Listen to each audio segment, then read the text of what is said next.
আসসালামু আলাইকুম বন্ধুরা। মুসা আলাইহি ওয়াসাল্লামের সেই অলৌকিক লাঠি যেটা ছেড়ে দিলে সাপ হয়ে যেত এবং ধরলে লাঠিতে পরিণত হতো, এই অলৌকিক ক্ষমতা দিয়ে মুসা আলাইহি ওয়াসাল্লাম কিভাবে পেয়েছিলেন তা জানতে হলে ভিডিওটি শেষ পর্যন্ত দেখুন।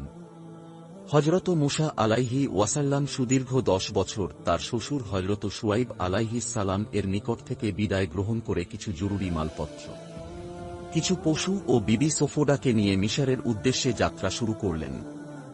মাদারের থেকে কিছু অগ্রসর হলে সন্ধ্যা নেমে আসে। তখন তারা সেখানে তাঁবু ফেলে রাত্রি যাপনের ইচ্ছা করলেন। বিবি সুফুরা ছিলেন গর্ভবতী। পথিমধ্যে তার প্রসব বেদনা শুরু হয়। হযরত মুসা আলাইহি ওয়াসাল্লাম এই অবস্থা দেখে চিন্তিত হয়ে পড়েন। তারপরই চারিদিকে ঝড় বৃষ্টি শুরু হয়ে গেল। সকলের ধারণা ছিল অল্প সময়ের মধ্যে ঝড় শেষ হয়ে যাবে, কিন্তু ঘটনা ঘটল তার বিপরীত। ঝড় ক্রমশ বাড়তে থাকল, সকলের ঠান্ডায় কাঁপতে লাগল, কিন্তু সঙ্গে করে কোনো আগুন জ্বালানোর ব্যবস্থা ছিল না।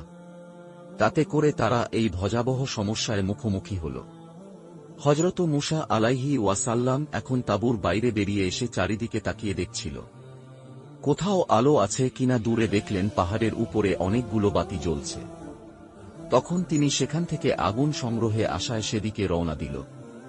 সফুরাকে বললেন, তোমরা একটু সময়ের জন্য অপেক্ষা কর, আমি আগুন নিয়ে ফিরছি। হযরত মুসা আলাইহি ওয়াসাল্লাম আগুন দেখে সেদিকে রওনা দিতে লাগে। অনেক দূরে যাওয়ার পরেও পাহাড়ের কাছে পৌঁছাতে পারলেন না। মনে হল যেন পাহাড়টি দূরে সরে যাচ্ছে, তবুও তিনি প্রাণপণে ছুটতে লাগলেন। দীর্ঘ সময়ের পর তিনি পাহাড়ে উঠলেন। তিনি সেখানে দেখতে পেলেন এক প্রকার গাছের শাখা প্রশাখা আগুন জ্বলছে। তখন তিনি শুকনো ডাল হাতে নিয়ে আগুনে ধরলেন যাতে ডাল দিতে আগুন ধরে যায়, কিন্তু বহুবার চেষ্টা করেও তিনি আগুন জ্বালাতে পারেন না। তখন তিনি হতাশ হয়ে পড়লেন। এমন সময় আল্লাহ তাআলা বললেন, হে মুসা, আপনি এখন তোয়া উপত্যকায় পৌঁছেছেন। আপনি আপনার পায়ের জুতা খুলে নিন, আমি আপনার সাথে কথা বলতে চাই। আপনি গাছের শাখা প্রশাখায় আলো দেখতে পাচ্ছেন, সেটা আগুন নয়, সেটা শুধুমাত্র আমার নূরের আলো। আমি আপনাকে আমার নবী হিসাবে পছন্দ করি। অতঃপর আপনি পাঠ করুন, লা ইলাহা ইল্লাল্লাহ মুসা কালিমুল্লাহ। অতঃপর আপনি আমার কথা সর্বদা স্মরণ করুন। অতঃপর আপনি নিয়মিত সালাম আদায় করুন সমগ্র পৃথিবীর মানুষকে।